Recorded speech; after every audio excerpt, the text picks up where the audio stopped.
Welcome to day 2 అనమాట. So ఈరోజు వచ్చేసి we will learn about the encoders. So encoders ఎలా వర్క్ అవుతుంది అని చూద్దాం. సో ఇప్పుడు ఇక్కడ వాల్ ఉంది కదా, సో ఈ వాల్ వచ్చేసి base64 ఎన్కోడర్, అండ్ ఈ వాల్ ఉంది కదా చిన్న వాల్, సో ఇది వచ్చేసి జిప్ ఎన్కోడర్ అనుకుందాం. సో అండ్ థర్డ్ వన్ వచ్చేసి అక్కడ ఉంది, అది వచ్చేసి MIME ఎన్కోడర్ అనుకుందాం.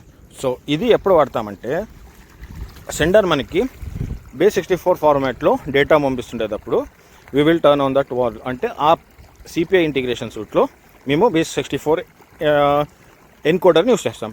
అప్పుడు మనకి డేటా పాస్ అవుతుంది.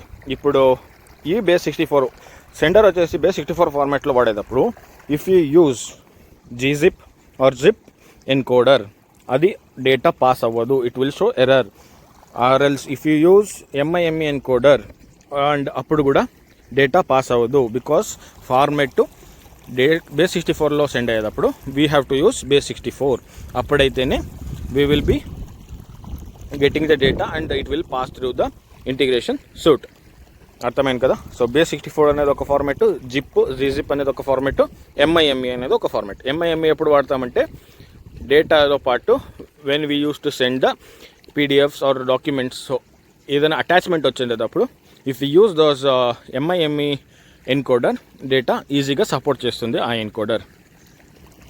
సో ఎన్కోడర్ గురించి తెలుసుకుందాం కదా. SAP CPI made easy through farming.